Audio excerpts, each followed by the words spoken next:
welcome to My Life as a Dad. Today's guest is Brian White. A lot of people nowadays are doing different types of parties. Sure. They're doing announcement party, reveal party, baby shower, which I know you just had, Yeah. I think. Yeah. So tell me about the ones that you guys have had.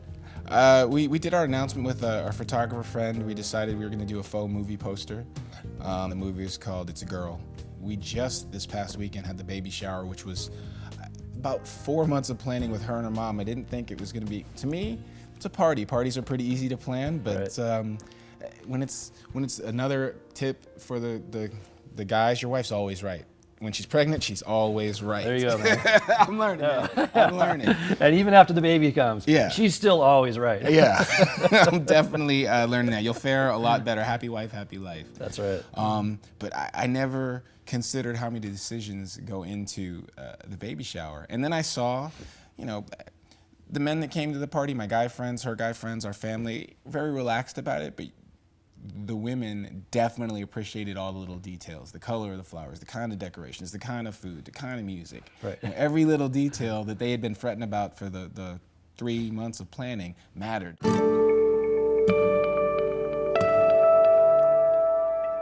Tell me, did you and the wife talk about how you feel about TV, Yes. iPads, Yeah. giving them the iPhone? I'm pretty proficient with computers, and they weren't even around until I was in middle school or like a freshman in high school. And I'm great with them. I don't think you're gonna slow your kids down if they're not exposed to technology before they go to school. But there are ways that you can slow your kid down by not exposing them to tactile learning. All these kids that are learning on iPads have attention. They're getting ADHD, and the flicker on a screen does not translate into sitting down and having a face-to-face conversation and some patience. And in this social media age, I find that the younger kids get, the shorter their attention span is.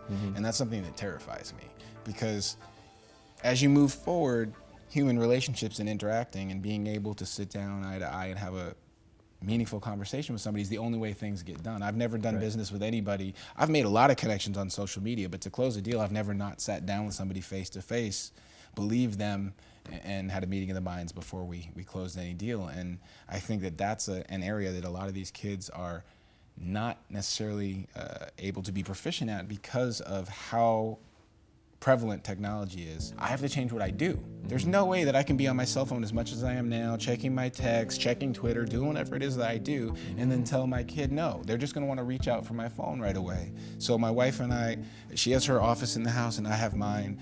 We're starting to already leave our computers and our phones in there and go there to check them, so we're not carrying them around the house, we're not on them 24/7, we're not, I would prefer if my daughter never sees me use my phone. We have house phones, we got hard lines. So that's healthy. You're gonna talk, you're gonna have a real conversation. There's no text coming through, there's no beeping, you're not getting distracted while you're talking to grandma or grandpa. So that was one rule. No computers outside the offices. We used to bring them to bed, or check your email while you're having your morning coffee. Don't do that anymore unless you're in your office. And just try to get ourselves acclimated to the goals we're setting to how we wanna be around our kids. So other young dads who are in your boat, they haven't had a kid yet, their wife is pregnant, just give it a little bit of advice as far as when she's throwing up or she has morning sickness, how you deal with that.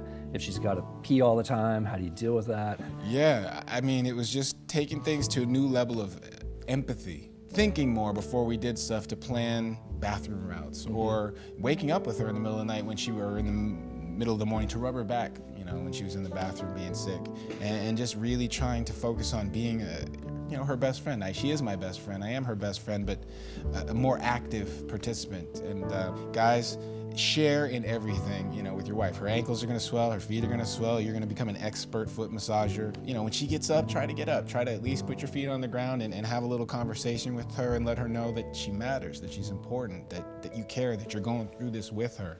And, it'll bring you guys so much closer together. And that togetherness, that team unit is what your baby needs to see.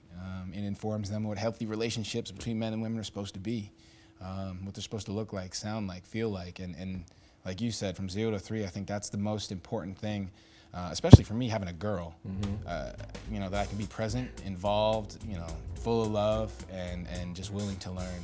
And that would be my my advice, just don't think you know it all and go into it eyes wide open, ears wide open, ready to learn.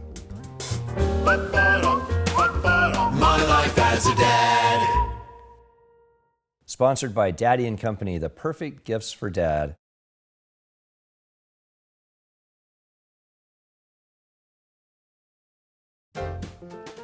Check out more episodes of My Life as a Dad by clicking here.